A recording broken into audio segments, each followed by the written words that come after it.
একটু থামুন। ভিডিওটি দেখার আগে একটা গভীর শ্বাস নিন। এখন ঘড়ির দিকে তাকান, কটা বাজে? আজকের দিনটাও কি শেষ হয়ে গেল? সকাল হলো, দুপুর হলো, তারপর সন্ধ্যা নামলো এবং রাত। আপনি কি খেয়াল করেছেন মহাকালের পাতা থেকে আপনার জীবনের আরও একটু দিন চিরতরের জন্য হারিয়ে গেল? একটা দিন, এই সময়টুকু। আপনি কি পৃথিবীর সমস্ত সম্পদ দিয়েও আর কোনো দিন ফিরে পাবেন? না, পাবেন না। মাঝরাতে যখন বিছানায় একা শুয়ে থাকেন, তখন কি বুকের ভেতরটা যেন ফাঁকা লাগে? নিজেকে একটু অপরাধী মনে হয় না? মনে হয় না যে আজকের সারাদিন আমি আসলে কি করলাম? ফোনের স্ক্রিনে আঙুল ঘষতে ঘষতে, অন্যের জীবন দেখতে দেখতে আমরা আমাদের নিজেদের জীবনটাকেই ডাস্টবিনে ফেলে দিচ্ছি। বরফ যেমন গলে গলে নিঃশেষ হয়ে যায়, আমিও আর আপনিও সেভাবে ফুরিয়ে যাচ্ছি। তবু আমাদের হুঁশ ফিরছে না। আমরা যেন কোনো এক গভীর ঘুমে আচ্ছন্ন হয়ে আছি। আমরা মানুষরা একটা অদ্ভুত ভুলের মধ্যে বাস করি। আমরা মনে করি আমাদের হাতে অনেক সময় আছে। আমরা বলি আজ থাক, কাল করব, বয়স তো আর ফুরিয়ে যাচ্ছে না। কিন্তু ভাই, আপনি কি জানেন প্রকৃতির সবচেয়ে নিষ্ঠুর সত্য হলো সময় কারো জন্য অপেক্ষা করে না। ভাবুন তো, আপনাকে যদি প্রতিদিন সকালে ব্যাংকে ৮৬,৪০০ টাকা দেওয়া হয় এবং বলা হয় রাত ১২টার মধ্যে এটা খরচ করতে হবে, না হলে সব টাকা পুড়ে যাবে, আপনি কি ১ টাকাও নষ্ট করবেন? করবেন না। অথচ যিনি আপনাকে এই পৃথিবীতে পাঠিয়েছেন, সেই মহান কারিগর প্রতিদিন সকালে আপনাকে ৮৬,৪০০ সেকেন্ড উপহার দেন, আর রাত হলে সেটা শূন্য হয়ে যায়।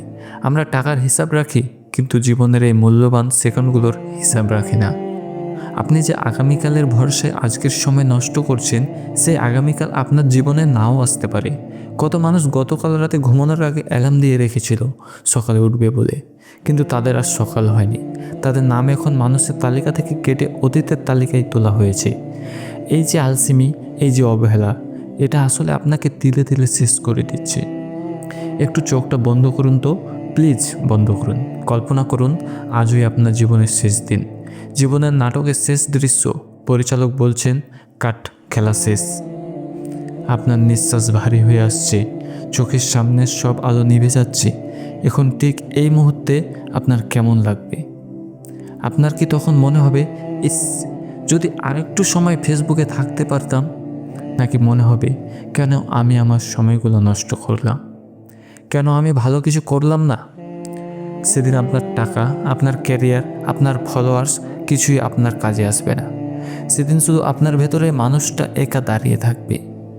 যারা চলে গেছে, তারা যদি আজ ১ মিনিটের জন্য ফিরে আসতে পারত, তারা কি আবার আড্ডা দিত? তারা কি আবার মুভি দেখত? না, তারা চিৎকার করে বলতো, আমাদের ১ মুহূর্ত সময় দাও। আমরা শুধু স্রষ্টার পায়ে লুটিয়ে পড়তে চাই, আমরা শুধু ক্ষমা চাইতে চাই, কিন্তু তাদের সেই সুযোগ আর দেওয়া হবে না। আফসোস, বড়ই আফসোস। ভাই, আপনি তো এখনও বেঁচে আছেন, হৃদস্পন্দন চলছে। এটা কোনো সাধারণ ঘটনা নয়, এটা একটা সুযোগ। মৃত মানুষরা যে সুযোগটা পায় না, আপনি সেটা এখন পাচ্ছেন। এখনও সময় আছে ঘুরে দাঁড়ানোর। প্লিজ, এই জীবনটাকে সস্তা বিনোদনের পেছনে নষ্ট করবেন না। আপনি এখানে শুধু খাওয়ার জন্য আর ঘুমানোর জন্য আসেননি, আপনার আসার একটা উদ্দেশ্য আছে।